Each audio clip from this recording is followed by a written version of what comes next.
you for joining me for our third Townhall of 2025.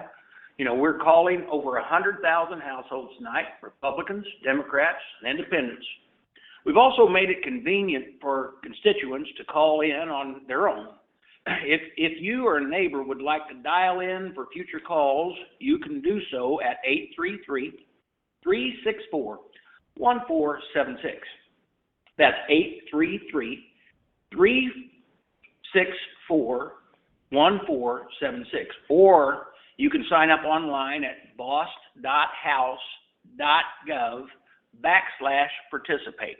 Once again, that's bost.house.gov/participate.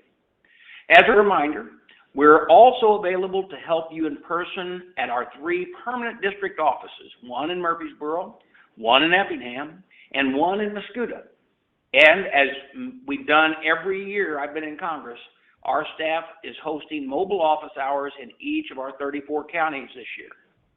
If you have any questions or input on how we can best serve you, I'm happy to discuss that on tonight's call. Now, if you would like to ask a question on the call tonight, you need to please press *3 on your telephone keypad, or you can be placed in line. Now, if you would like to receive our email or e-newsletter, please press *6. Again, press *3 to ask a question or share a comment. Press *6 to receive our newsletter. Now, there's a lot to cover tonight, so I'll start with key updates as we provide additional time for the callers to join. The big news in D.C. this week is the House is working to pass the Budget Reconciliation Bill, or, as I know all of you have heard, that's the one big, beautiful bill that President Trump has talked about a lot. This bill is a big deal. It will make the tax cuts passed in Trump's first term permanent. It provides for funding to finish the wall and secure the border, and it cuts through wasteful Washington spending. A few last-minute negotiations are going on, but the hope is to pass the bill by the middle of this week, giving the Senate time to iron out their side of the bill and come to an agreement on their side of the House before the 4th of July. It's a good bill, and I'll stand with President Trump, and I'm going to vote for it. Now, I'm sure we will talk more about this legislation tonight, but again, if you would like to ask a question on tonight's call, please press *3 or on your telephone keypad, and you will be placed in line. If you would like to receive our newsletter, our e-newsletter, please press *6. And I'm asking Caden right now, as a staffer of mine from Mount Vernon, here to help field questions tonight. Caden, are some of the topics we are talking about, anyway, some of the top topics we're talking about on social media and emails and calls to the office. So what are some of those questions, Caden? Sure thing, sir. We hear from a lot of constituents about the Trump tariff negotiations and how it will impact our economy. Can you touch on that? Sure, I'm glad to, because with our constituents, naturally, because of farmers and everybody that we spend our life hearing about tariffs and the concerns that we have with them. And I know how important it is to the American farmers and manufacturers and consumers to have certainty in the marketplace. And that's why I stand with President Trump as he takes action to protect our economy and our national security. So let me say this. No one is looking for a trade war. Let me say that again. No one is looking for a trade war. President Trump has made that clear. You saw the automobile deal with the administration negotiated with the UK. They've extended tariff deadlines with China, Canada, Mexico, and other nations. The president is working to even the playing field for American workers, farmers, and companies. It's a playing field that he has been tilted it has been tilted against we, the United States, for decades. And I know it's not easy. I know the uncertainty can be concerning. But this is a negotiation. Actually, hundreds of negotiations are occurring all at once. And I would encourage everyone to be patient through the process. I know, but remember, we're about 120 days into this. And, this president, so you know this, if you read The Art of the Deal, this is the art of the deal. And he has been successful at negotiating those, and we're seeing a lot of good negotiations are going on, and trade will be not just free trade, but fair trade, which is vitally important for us, especially our farmers and our manufacturers, and the general public. So before we take our next question, just a reminder to press *3 if you'd like to ask questions tonight, and you'll get placed in line. Okay, Caden, what's another question that's been asked out there? Thank you, sir. So today you reintroduced the Shawnee Trails Act. We've had people write in curious about what that bill aims to do and why it matters for Southern Illinois. You betcha. Could you explain that to our listeners? Yeah, I'm glad to.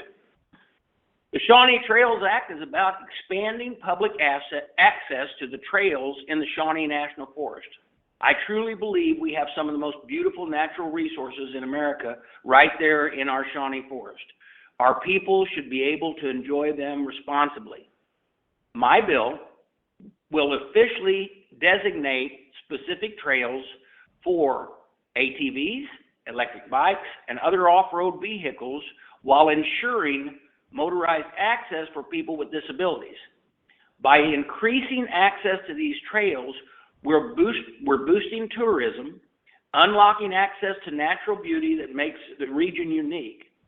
And the most important that I said there is to be responsible when we do it.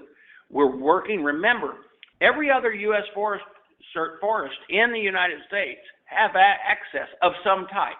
That doesn't mean that we're going to, they will be designated trails, and they will be maintained so that the natural beauty of the Shawnee Forest will be maintained. Hopefully we can see movement on this bill this year, so stay tuned. Great. Finally, last week was National Police Week. What can you tell folks about the work you've been doing in Congress to support law enforcement? Well, National Police Week is a time to honor those who keep our communities safe. I've supported several bills recently that improve training and resources for our officials, increased protection for those injured on the job, and improved tougher penalties for crimes against law enforcement. Strong law enforcement means safer neighborhoods, and that's something folks in Southern Illinois deserve. I'll keep working to make sure our officers have the tools and support that they need with their jobs as well. Thank you, sir. A quick reminder to those joining in right now, if you'd like to be placed in the line to ask a question or share a comment on tonight's call, remember to press *3. So *3. Now, to our listeners here tonight, I want to hear from you. Do you support the Trump tax cuts becoming permanent, or would you like them to expire at the end of the year? Press 1 for yes, extend the Trump tax cuts. Press 2 for no, let the tax cuts expire. Press 3 if you're not sure. Again, do you support extending the Trump tax cuts, or would you like them to expire at the end of the year? 1 for yes, extend the Trump tax cuts. 2 for no, let the tax cuts expire. 3 is your response has been registered. We'll show you the results at the end of the call. So now let's get started with our live callers. Okay. Sure. So our first question is going to come from Deanna. Hi, Deanna. Are you on the line? Yes, Mike, I'm here. This is Deanna Bryant in Gallatin County. How are you? Good. Hey, my question is a farm bill. Are we ever going to see an actual new farm bill, or is it just going to keep being extended over and over? Well, I'm going to tell you, we are working very hard at that. This big beautiful bill, one big beautiful bill on the reconciliation has kind of got in the way, but we did deal with one side of the farm bill and the fact that we dealt with the SNAP program, which we can talk about that later, but I'm sure you're concerned about the most important thing, which is a safety net and making sure that it is secure. The CR does Mhm. does allow it to be secure. But we're just operating under the old Farm Bill. There's a few more changes that we want to get in there, and some increases based on inflation that need to happen. Unfortunately, the Farm Bill is controversial for two reasons. One is your most conservatives don't want to do it at all, and your most liberals don't want to do it at all. And somehow in the middle, we have to get the 216 votes required to get it passed. Not only that, we have to come to an agreement in committee. And as we're moving forward, we are negotiating, and we will continue to negotiate. A whole lot of it is what's really wild is I have lived through two farm bills now. The first farm bill when I first came in, and what happened is that they were negotiated early on in the process, and I think you know that because the Republicans have been in control, so they were able to negotiate it. They've moved it through fairly quickly. It did have the work requirements on SNAP out of the House, and the only modification the Senator did is they rolled the work requirements off, which they're now back on because of other reasons. But that being said, the answer to your question is I sure hope so. We're trying to get it done. Me too. We'll keep working on it. Thank you, Mike. Thank you. All right. Our next question is going to come from Stacy over in O'Fallon. She's got a question about Medicaid. Hi, Stacy. Hi, You on Mike.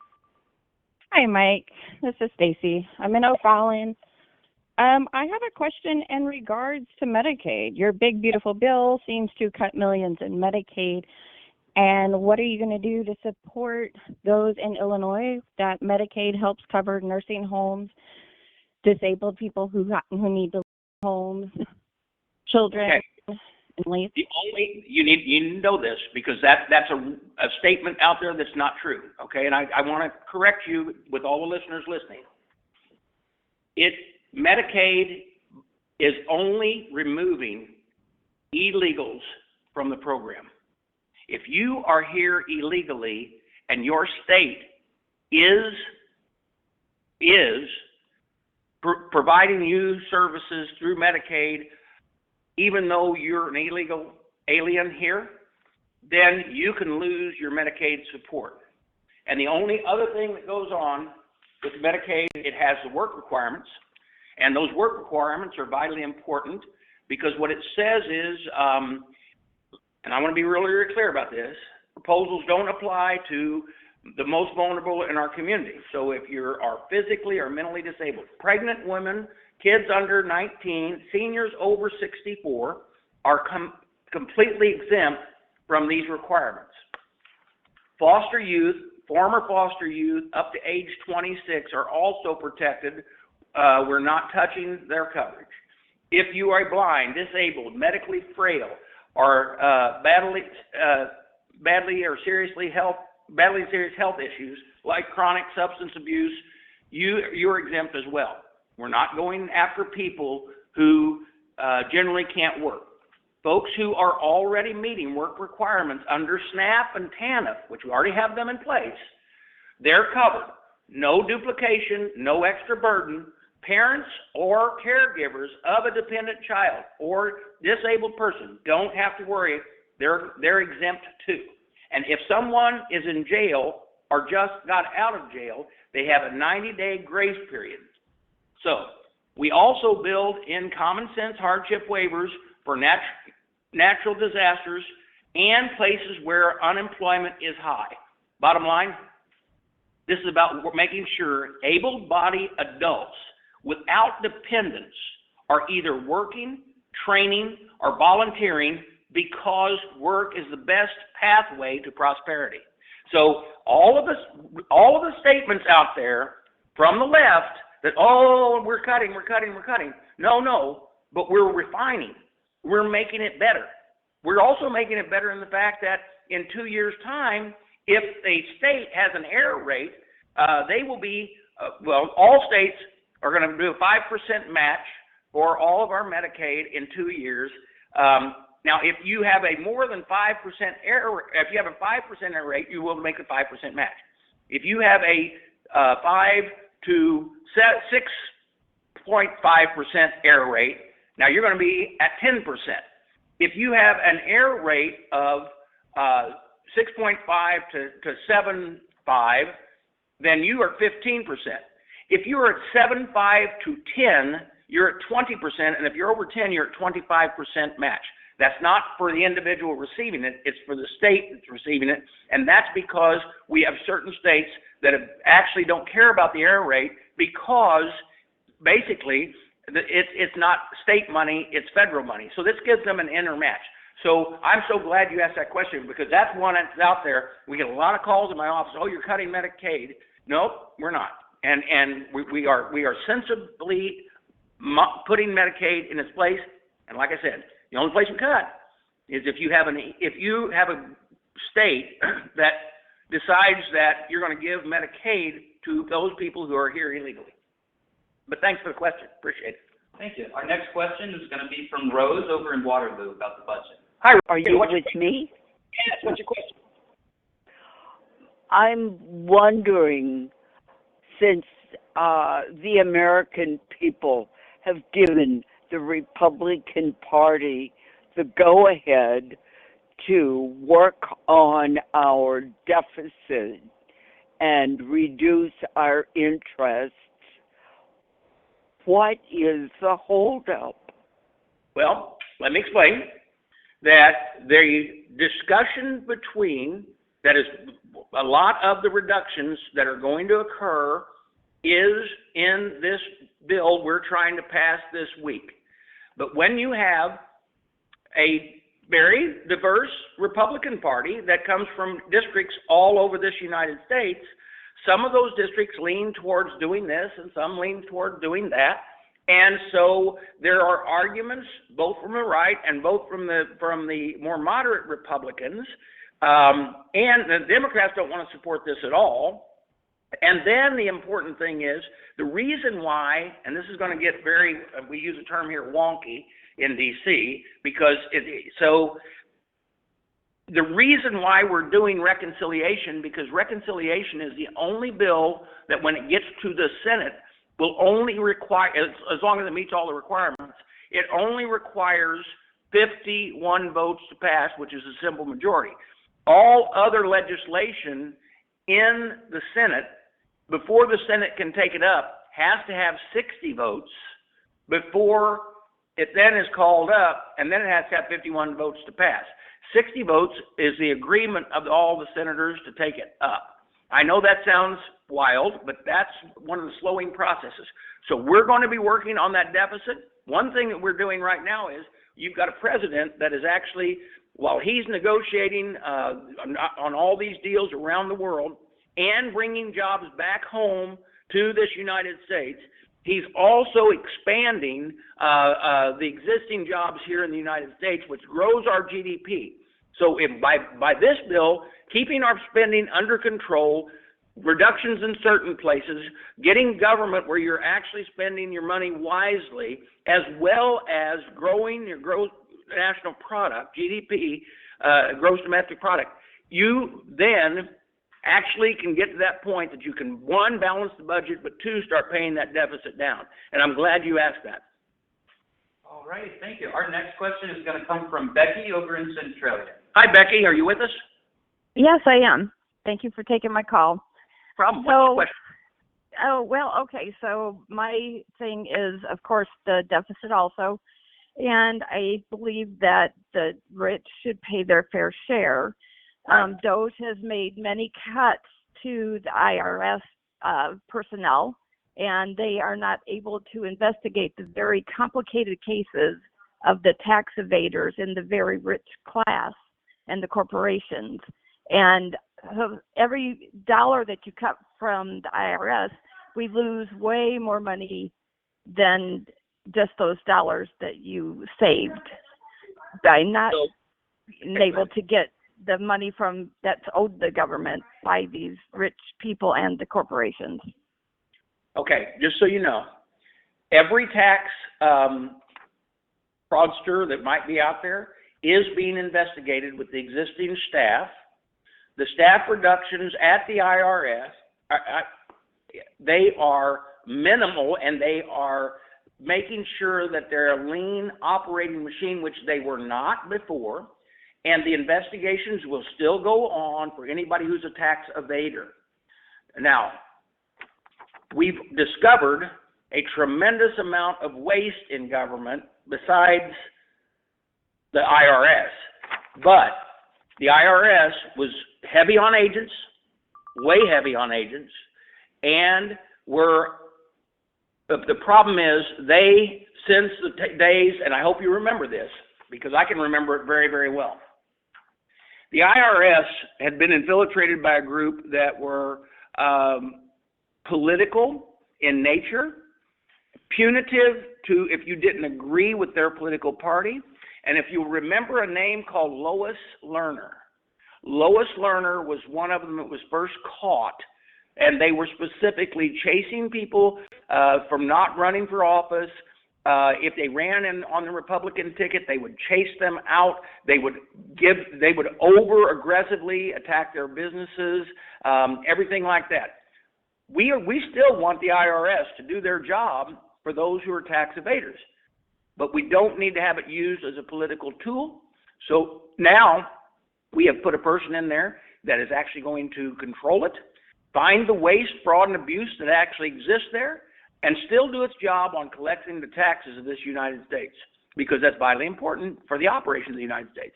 But to say that the wealthy, it's just the wealthy, but we are being very, very clear on making sure that those who owe taxes will be paying taxes. And I want to thank you for that, because I really want to let people know and understand how that's working. All right, our next question is going to come from Suzanne over in Marion. Hi, Suzanne, are you there? Yes. Okay, what's your question? Why are you supporting a criminal, a felon? And who would that be? You know who it is. No. Tell me who it is. Tell me who it is. Trump. Oh, you mean the person that my district voted for at about 80%? Yes. That has moved forward with. Let me tell you this. That has moved forward already with bringing jobs back to this United States. That has made more trade deals than the former president ever even decided to do, which he didn't even request the authority to make trade deals. How about the one that is now trying to have peace in the Middle East and trying to have peace in Ukraine and Russia? Are we talking about one that maybe his son was hiding things and involved with a whole bunch of stuff? Or which criminal are we talking about here? Because I've heard this before, and as of right now, let me tell you that the people of my district and the people of the United States were very clear. Donald Trump is our president. The idea of making him a criminal was done, and we've proved that and showed that over and over again from the last administration, and the administration actually, and Hillary Clinton before that, and the weaponizing of the FBI and the weaponizing of the CIA and the weaponizing of the Department of Justice. And just so you know, these are not my committees of jurisdiction, but those investigations are going on every day. And if you see the things that I see, you would understand why what you just said is not true. So, but thank you so much, and I appreciate the input, and I appreciate everybody listening to exactly what's going on here. Thank you. All right, our next question is coming from William over in Perry County. He's got some questions about the Postal Service. Hey, William, how are you? Hello. Thank you for taking my call and question. I've recently moved into Perry County. I've been living here about a year and a half. Okay. Mail service in rural Illinois and southern Illinois. I live in a small village of 450 people. It is horrendous down here. Case in point is I mailed just recently. I mailed on May 5th a package, Senate priority mail, and to Ohio, and as of this minute, it still has not been received at its destination. Everybody I talk to down here complains about the mail service. Could you please contact Senator Hawley of Missouri and work together to try and get this correct? It adversely affects everybody down here. You're exactly right. You're exactly right. So let me tell you what we've done. Our office has been investigating and helping all of our local post office. The problem is that this system that they use to ship everything to St. Louis before it comes back locally is ridiculous. It's got loaded with failure.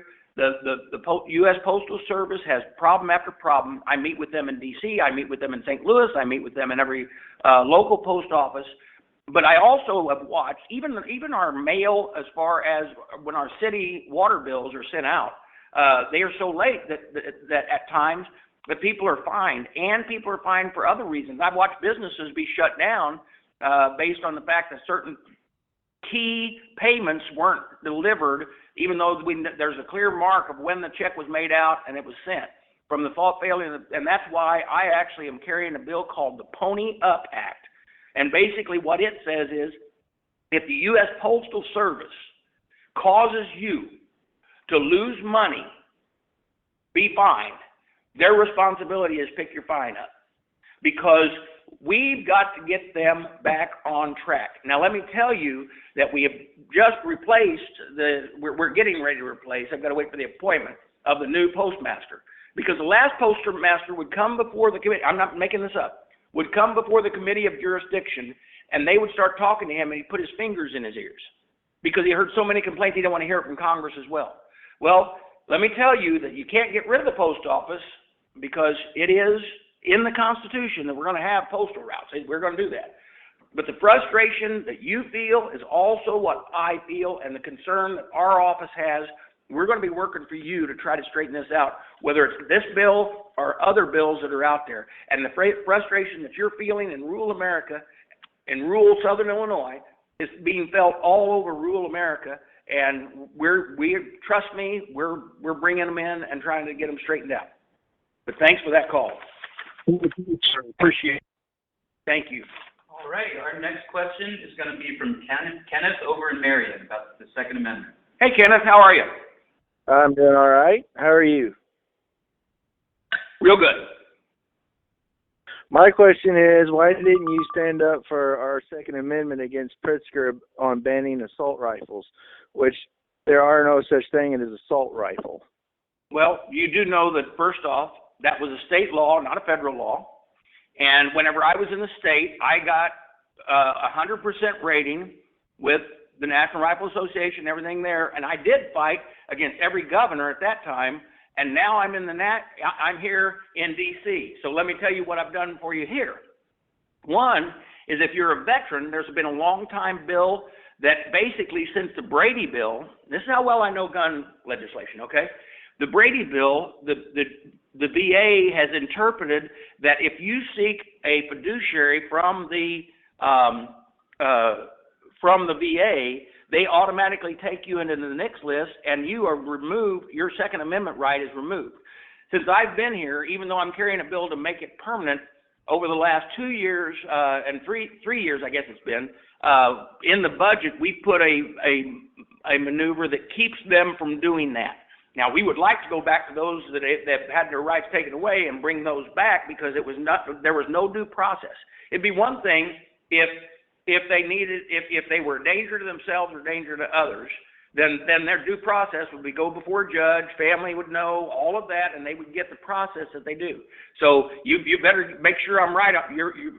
Before you claim that I'm not a Second Amendment guy, look at my record, stood up, and believe me, though I might be like you in the fact that I'm not a voting member of the state legislature, you better believe I talk to your state legislators about it, and I talk to people on the street and know and understand the concerns, because I'm going to tell you, I understand what's important for gun owners in our district. I myself am a gun owner, and remember that whenever it was put in the Second Amendment, the Second Amendment was put in our Constitution. It was not for hunting over that. Oh, that's a benefit you can have if you have own firearms, and it was not for protecting your home, but that's a benefit you can have by owning a firearm. But the reason why the Second Amendment was put in place is that because if an armed citizenry exists, there's less chance of a government coming in and taking over your life and actually not following the Constitution. So that's why I've always been a strong supporter of the Second Amendment. If you know me, you know that, and believe me, they know. Everybody in the state of Illinois knows where I'm at on these issues. Thank you, though. All right. Our next question is coming from Elaine over in O'Fallon. Hi, Elaine. Are you on the line? Yes, I am. Hi, I'm on my phone. Yes, thank you. Okay. I appreciate you taking my call. Okay. I am concerned because President Trump is planning to have a big, beautiful parade on his birthday. And with all the cuts that are coming down the pike to environmental safeguards, cuts to the EPA, cuts to the Department of Education, how can he justify throwing himself a big, beautiful parade like they do in North Korea? I find this really, really disgusting. And I know he's taken multiple Gulf trips, and that's cost the taxpayer. So I see a double standard here. And I'd like you to explain that, especially the parade, which I think is very creepy. Okay. Let me tell you that the parade is on the birthday, the 250th birthday of the United States Army. 250th birthday after the 80th celebration of the fact that we ended a war, the Second World War, right near when we ended the First World War. This is in honor of our veterans. It is done, and I'm a veteran, okay, and I'm a chairman of the VA committee, and I believe that honoring those in this way, showing the strength of the United States of America and the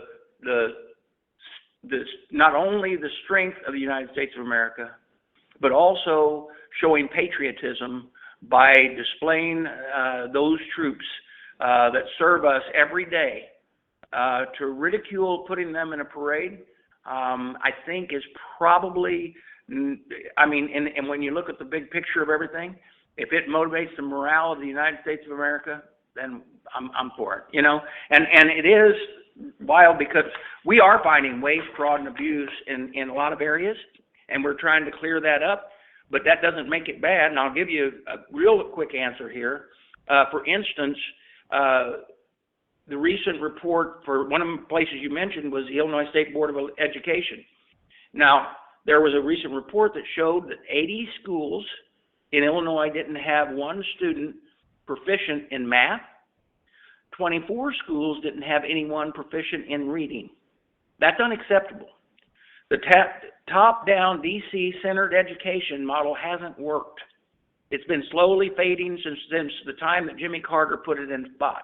Now, I support my education people. I do. But we need to restore control back to the parents and teachers at the local level as much as possible. Now, that doesn't mean the federal government doesn't have a role in some part of education, including areas such as grants, student loans, education for students with disabilities, or ensuring proper accountability. That's fine. But we did that before the Department of Education. It's just now you've grown a huge bureaucracy here that is not getting results. It just means that we're fully, whether it's Republicans or Democrats that have been charged, whether it was the No Child Left Behind, the list goes on and on of education stuff that was put out there by both Democrats and Republicans. I heard more from my teachers saying it was an utter failure, each one of those programs. Why? Because educating a child in O'Fallon is not the same as educating someone in New York. And educating a child in L.A. is different than Cairo, Illinois. And so the Federal Department of Education grew its bureaucracy but didn't grow the ability to get the money to the boys and girls and the families that need it, and making sure that the quality education, that's a state's job. So there's a lot of the things you mentioned that we can still look into and still have, yes, a parade to honor our veterans. Thank you. All right, our next question is going to come from Ryan about the Harmony Way service, both in and out of uniform, as well as your staff. You guys have been great. Yep. But my big question, we're 2 days away from the 13th anniversary of the Harmony Way Bridge shutting down. And I know, there's been a lot of back and forth, so just wanted to see, I've not seen any status on it. If you guys have any updates or what's going on there, greatly appreciate it, sir. Sure. Thanks for the question, because I know that everybody there is concerned about it. So I've been on every single letter of support for rebuilding to get the revenue shifted. Now, understand this, that every other bridge is Illinois. And then when you go up, it's either, and when you bump for Kentucky, every other bridge is Kentucky. But when you bump against Indiana, every other bridge is Indiana. And in this case, that bridge is Indiana's, and it's not the state of Illinois. So we're working with those across the other side of the river to try to work with them to make sure they get the money available through the feds, through their states, to start building the bridge. I had the same argument. I did the same thing. Matter of fact, on the other side of the state at the Chester Bridge, which is now being built. So my hope is that we're going to be able to get this passed. We're going to be pushing for it. We already have been pushing for it. It's just, we know the problem. We just got to make sure it moves through the bureaucracy as quick as possible so that the money is available. And maybe, just maybe, whenever, when we passed the infrastructure bill several years ago under Biden, remember 50% of it went towards the Green New Deal. That's all been froze. Maybe we can shift that over and actually direct it towards that, and I'll be working towards that as well. So thank you for that, and I'm glad that you're asking, because hopefully there's several people that are listening, understanding that our office is working with you and the other residents there to make sure it happens. Thank you. All right, our next question is going to come from Timothy over in McConnell. Hey, Tim from McKenna. Sorry. Hello, are you there, sir? I am. All right. Thanks for... And I know how to say, my staffer from Mount Vernon doesn't know how to say McCanda. He said Maconda. And I said, no, it's not. That's all right. I know you did. I want to thank you for keeping an eye on what's going on with Grassy Lake. Oh, man. A lot of us are very concerned about that. Understand the dam has to be repaired. We're kind of interested in transparency and what the long-term plan is there.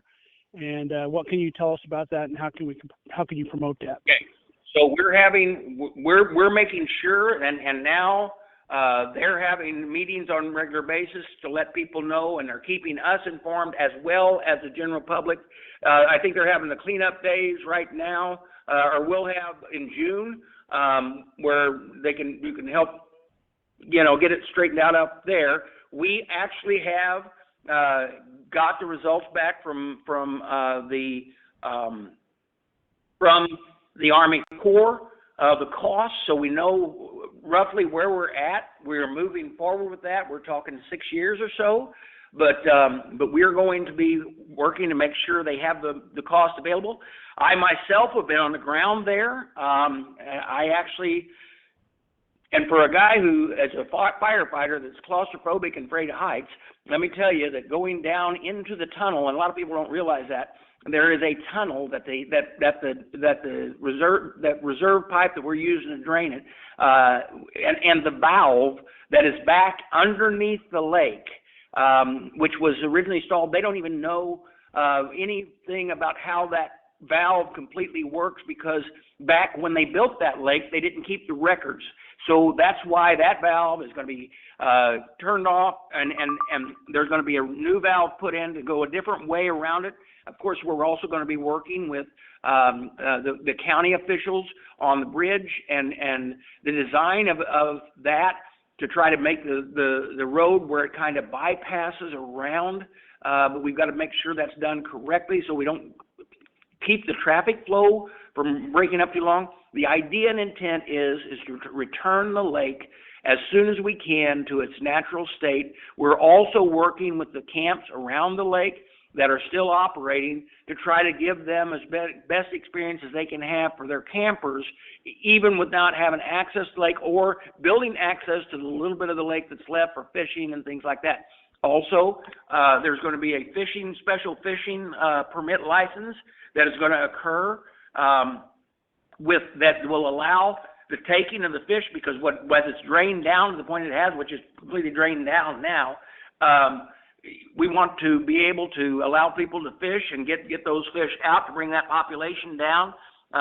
And then my hope is that when the construction's done, we fill it back up. Trust me when I tell you that I love Little Grassy Lake. I was a scout staffer there from 1971 to 1978, and every summer knew it like the back of my hand, and knew Pine Ridge Scout Camp like everything, and had friends that worked at the Methodist Church Camp and at Touch of Nature, and so we'll be working with all those groups to make sure that we can provide them with the best experience we can, but also,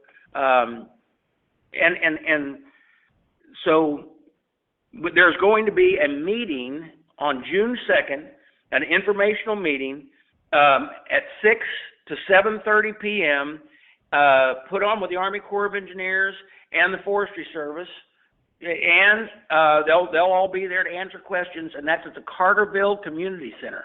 So that's from 6 to 7:30 p.m. on June 2nd, to keep you informed that we want to make sure that transparency is happening. We demanded that, and they're responding. So thank you for letting me have the opportunity to say that to anyone on the line that's concerned. All righty. Our next question will be from Amanda over in Effingham. Hi, Amanda. Are you on the line? Yes, Mike, I'm here. How are you? Good.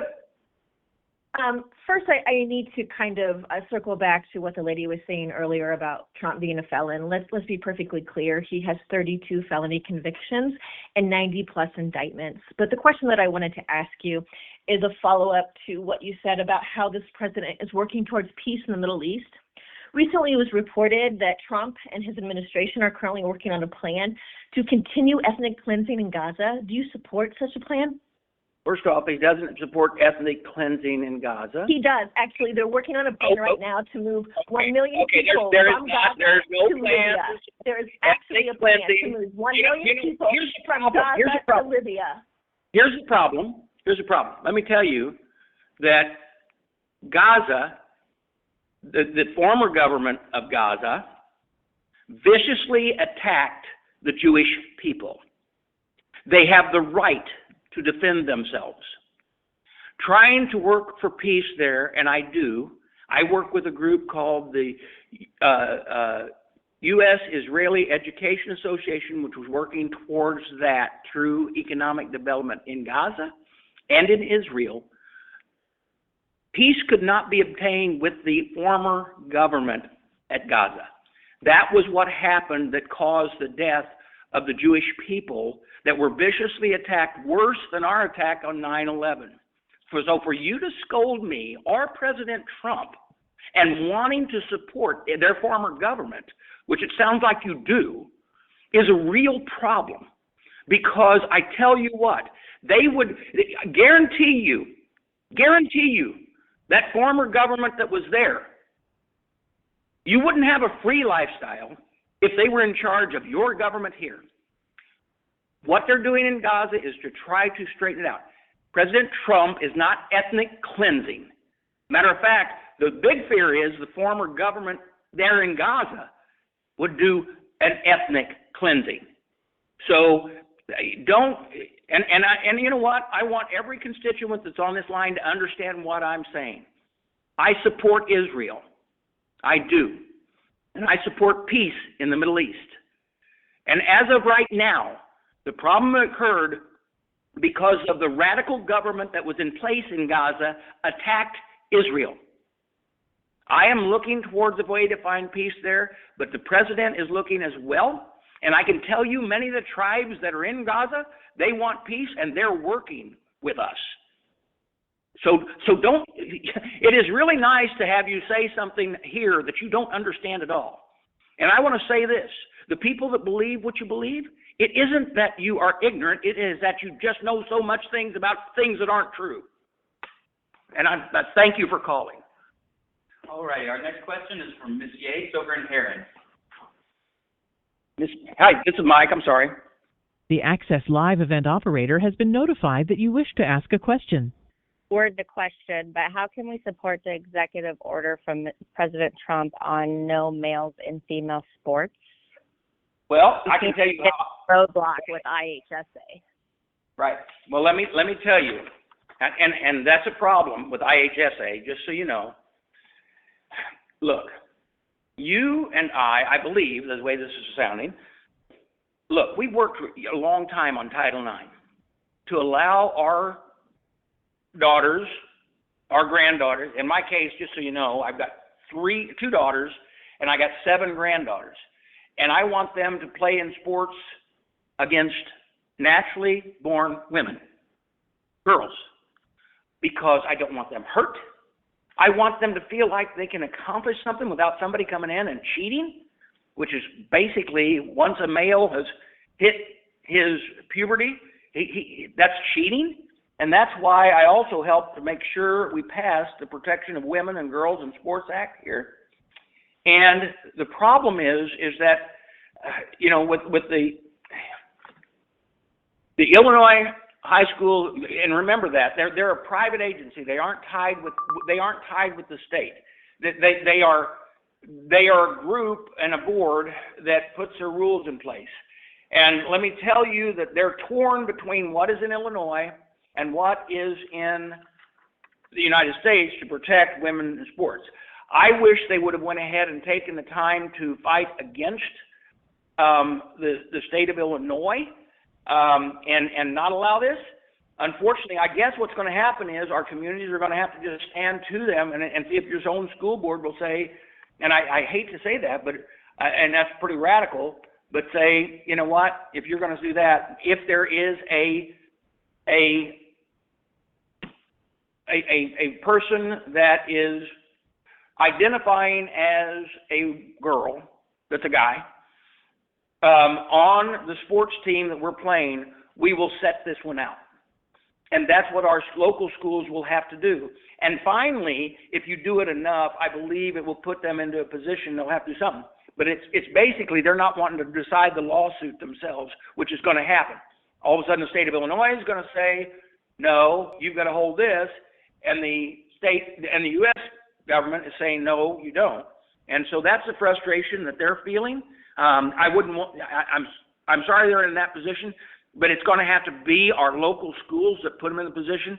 If you have a non-natural female playing on any sport, playing as a female, then you should boycott that sport for that game where that person is. I wish I had a better answer than that, but that's the legal situation. Ready. Our next question will come from Paula over in DuQuoin. Hi, Paula. You're on the line. Hi, Mike. I just wanted to tell you that I think you're doing a great job. I appreciate all the work you do for Southern Illinois. Keep up the good work. Thank you. Thank you. You're welcome. All right. Our next question will be from Lisa over in Ridgeway. Hi, Lisa. You're on the phone. Hey, Mike. I've got a question about the Social Security. Okay. Medicaid, you touched on that a while ago.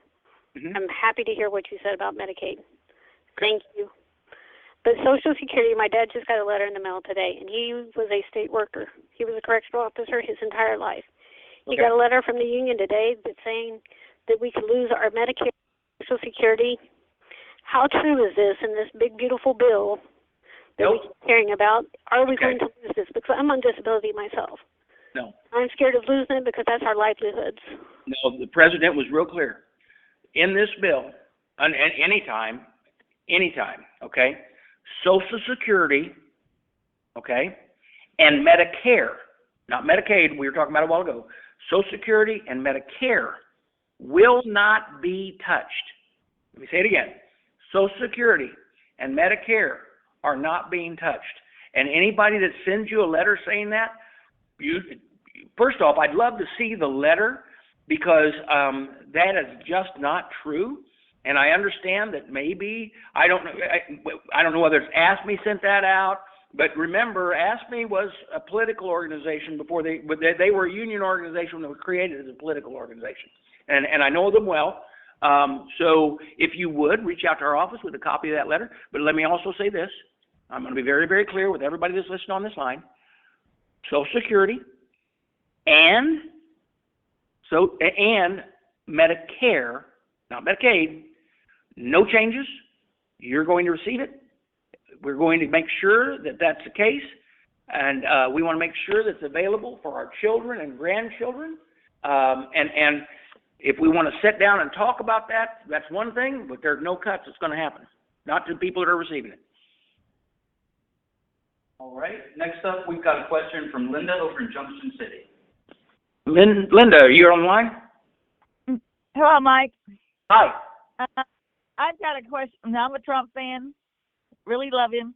But, and I know that Governor Abbott sent some illegals up to Chicago, where Pritzker just loving them up there.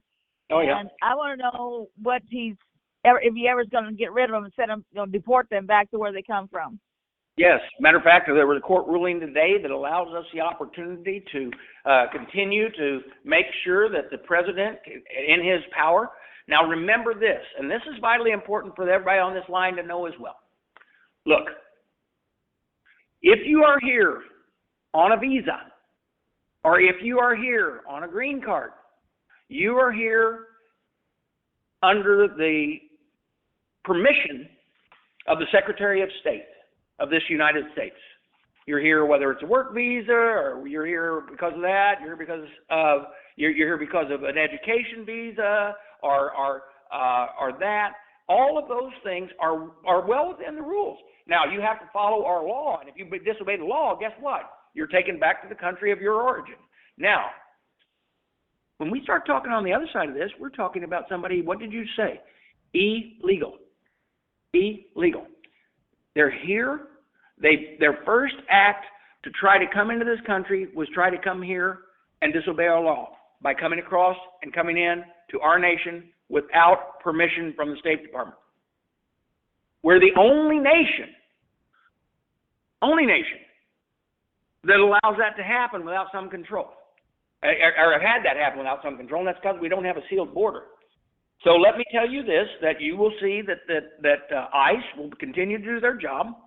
And let me also say this, of my 34 counties, all 34 of my sheriffs are wanting to work with ICE.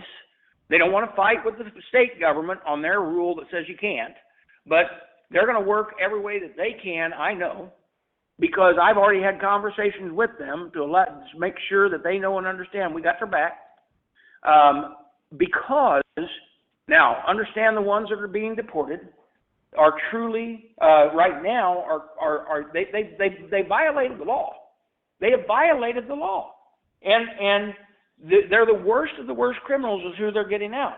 And we will continue to do that. However, if we had to go through the process that only the Democrats want, okay? So when the Democrats say they don't get due process, yes, they do, but they are not awarded the same due process that's under our Constitution as an American citizen. They get the due process that is available under our law, that is when you have someone here illegally, I say that again, illegally, someone here on a visa or someone here on a green card, because the green card is the closest to the citizenship, and there's a larger due process. So whenever you hear someone say due process, it isn't the due process set up like we have of a trial and all of that. It's due process under the existing law, which they have done.